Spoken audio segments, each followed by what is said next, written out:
जिस प्रकार से अभी हम जो अपनी टॉपिक को लेके चल रहे थे, तो मैंने आपसे कहा था कि आज जो अपना जो रक्त परिसंचरण का टॉपिक जो चल रहा था, उसमें आज अपनी लास्ट चर्चा होगी, आज की अपनी लास्ट क्लास होगी इस टॉपिक के संदर्भ में, है ना।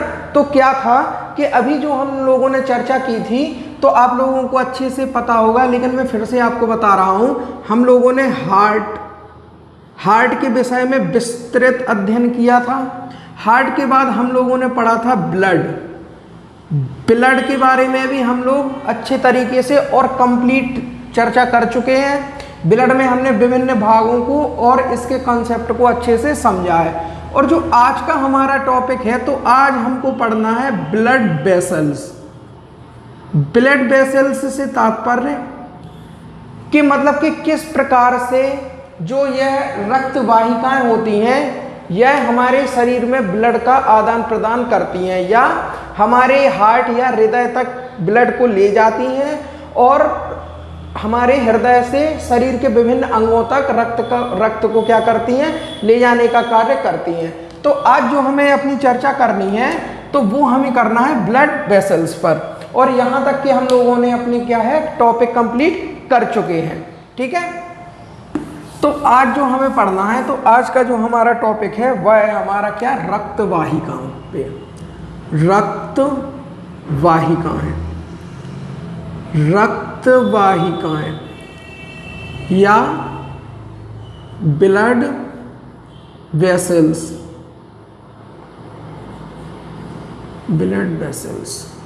ओके, रक्त वाहिका या ब्लड वेसल्स की यदि हम बात करें, तो इसमें हम लोगों को क्या पढ़ना है, तो इनमें हम लोगों को दो बातों का ध्यान रखना है। क्या रखना है?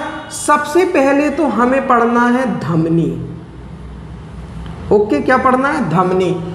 और दूसरी जो हमें चर्चा करनी है, तो वो लेके चलना है हमें सिराओं के ऊपर से, या जो हमारी सिराएं होती हैं, तो इन पे चर्चा करनी है।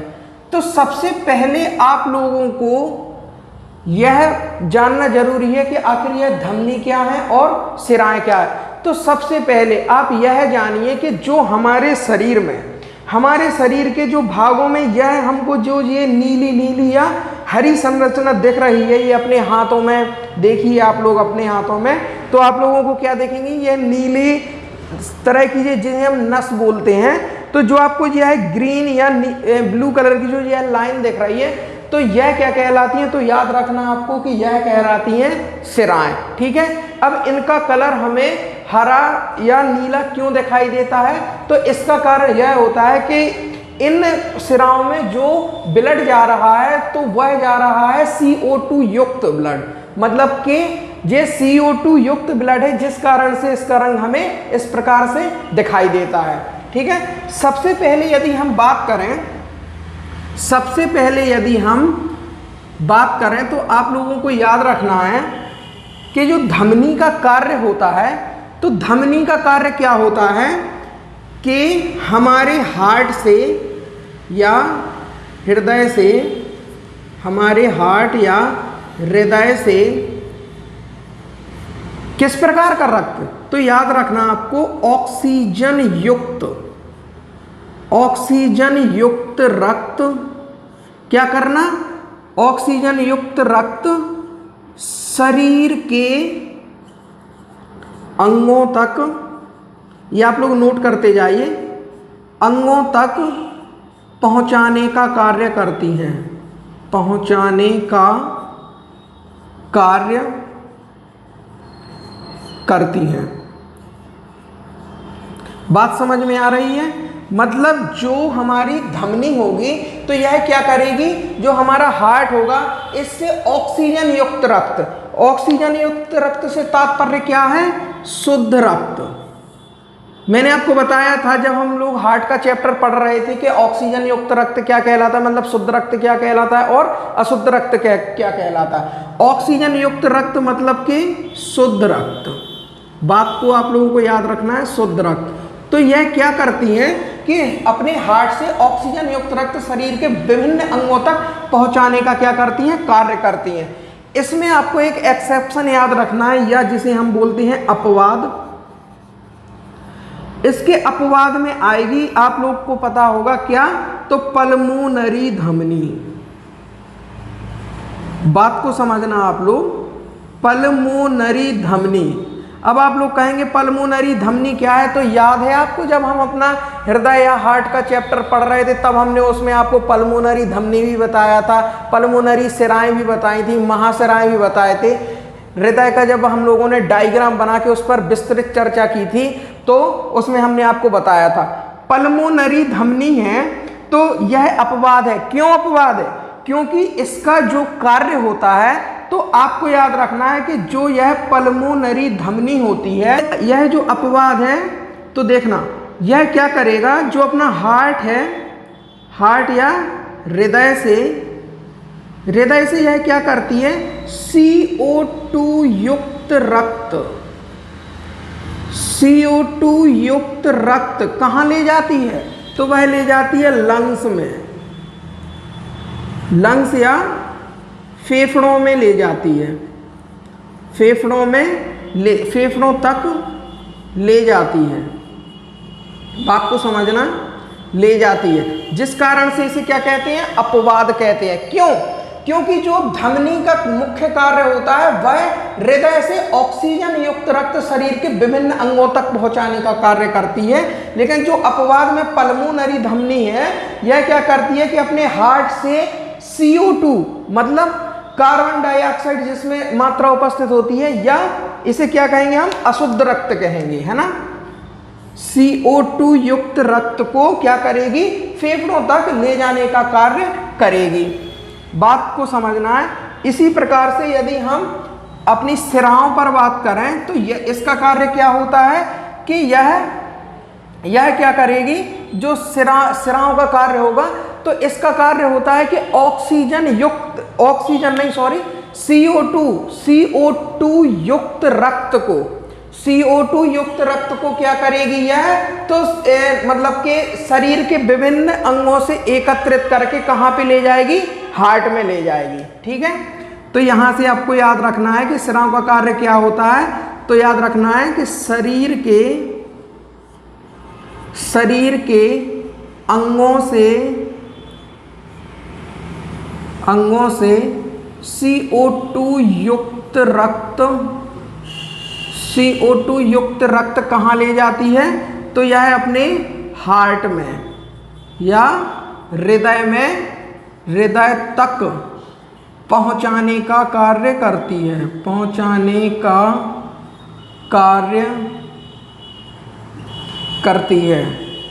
हार्ट का जब चैप्टर पढ़ रहे थे तब वहाँ पे हम लोगों ने देखा था, है ना, ये यहाँ पे अग्र और जो यहाँ पे अपनी क्या होती है, अग्र और पश्च सिरा होती हैं, तो वहाँ पे ये क्या करती हैं, CO2 युक्त रक्त हृदय तक पहुँचाने का कार्य करती हैं। इसमें भी जो हमें अपवाद याद रखना है, अपवाद, तो अपवाद क्या रखना है इसमें हम लोगों को,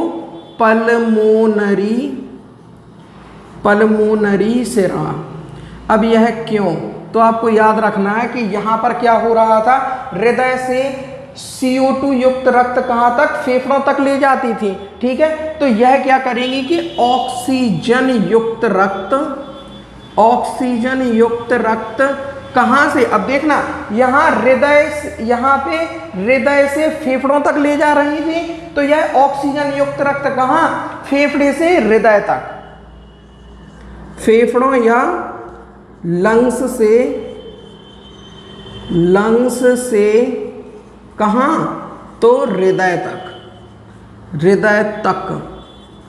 ले जाने का कार्य करती हैं। ठीक है, ले जाती हैं।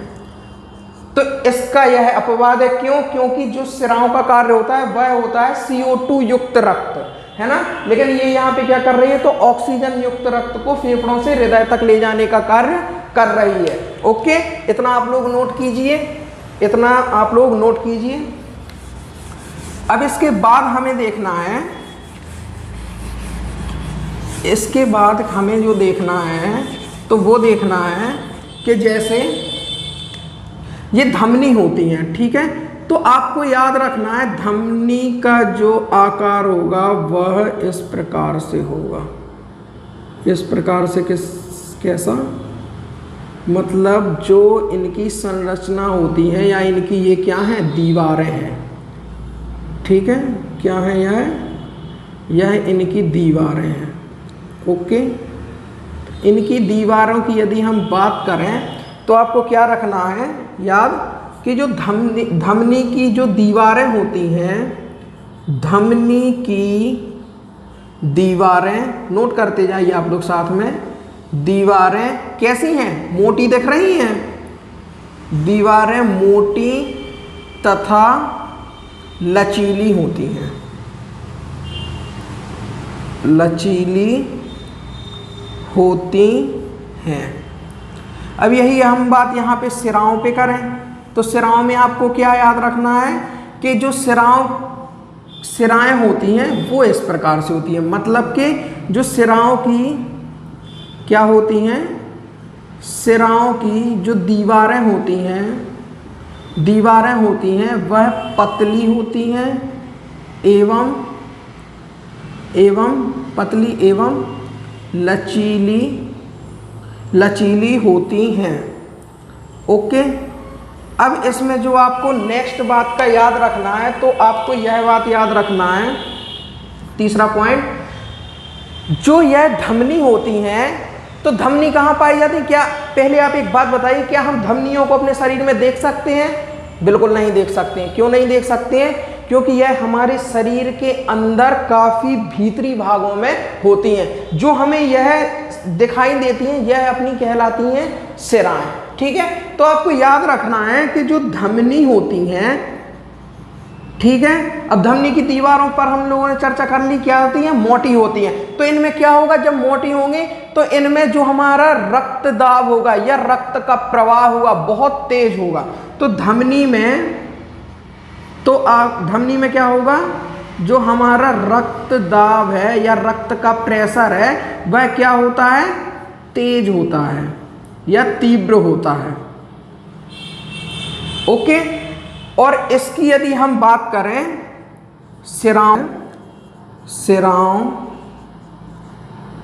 सिराओं में रक्त क्या होगा, तो कम दाब से प्रवाहित होगा। यहाँ पे क्या है, धमनी में रक्त क्या होगा, अधिक दाब से प्रवाहित होता है। ओके, क्या होता है, अधिक दाब से प्रवाहित होता है। अब इसमें जो हमें नेक्स्ट बात करनी है, एक बात याद है, जब हम अपना जो हार्ट का चैप्टर पढ़ रहे थे उसमें हम लोगों ने कपाट की बात की थी। कपाट पाए जाते हैं ना, कि जिस प्रकार से रक्त हृदय के आलिंद से निलय में प्रवेश करता है, उसके बाद जो हमारी क्या होती है, मुख्य धमनी एओर्टा के माध्यम से कहाँ जाता है, शरीर में प्रवेश करता है। तो आपको याद रखना है, जो धमनी होती हैं तो धमनी में क्या होता है कि धमनियों में कपाट नहीं पाए जाते हैं। यह बात आपको याद रखना, नहीं पाए जाते हैं। ओके, और जो सिराएं होती हैं तो इनमें क्या होते हैं, कपाट पाए जाते हैं। बात समझ में आ रही है? अब इसका केवल हमको एक पॉइंट और याद रखना है, इतना आप लोग नोट कीजिए। तो इसके बाद का जो हमें पॉइंट याद रखना है तो यहाँ पे लिखे दे रहे हैं। इसके बाद जो हमें पॉइंट याद रखना है तो आप लोग को याद रखना है क्या, जो अभी मैंने आपको बताया था कि जो धमनियाँ होती हैं, धमनी यह कहाँ होती हैं, शरीर में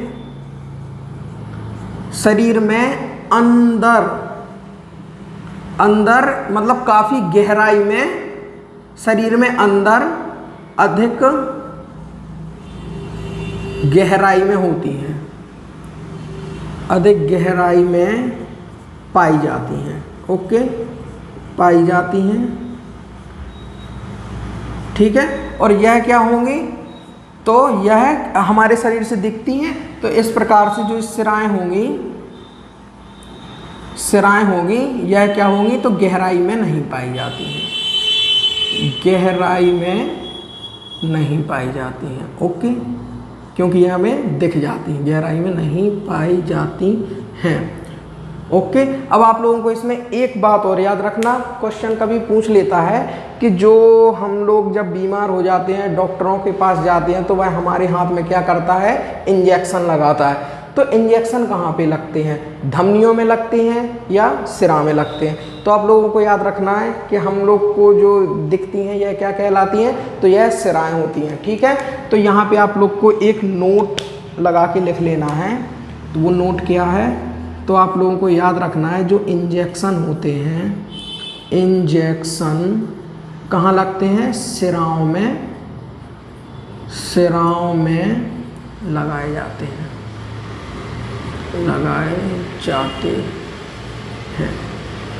ओके, तो इस प्रकार से क्या है, हम लोगों ने अब ये क्या देख लिया, अपनी रक्त वाहिकाएं देख ली है ना, धमनी और सिराएं देखी कि क्या होता है। तो अब हमारा यहाँ पे आज क्या होता है, तो रक्त परिसंचरण तंत्र का जो टॉपिक होता है या चैप्टर होता है, तो आज इस पर हम लोगों ने क्या किया, तो विस्तृत रूप से चर्चा कर चुके हैं और आज अपना यह टॉपिक क्या हुआ, समाप्त हो गया है। ओके, अब इसके बाद अभी हम क्या पढ़ रहे थे, रक्त परिसंचरण तंत्र।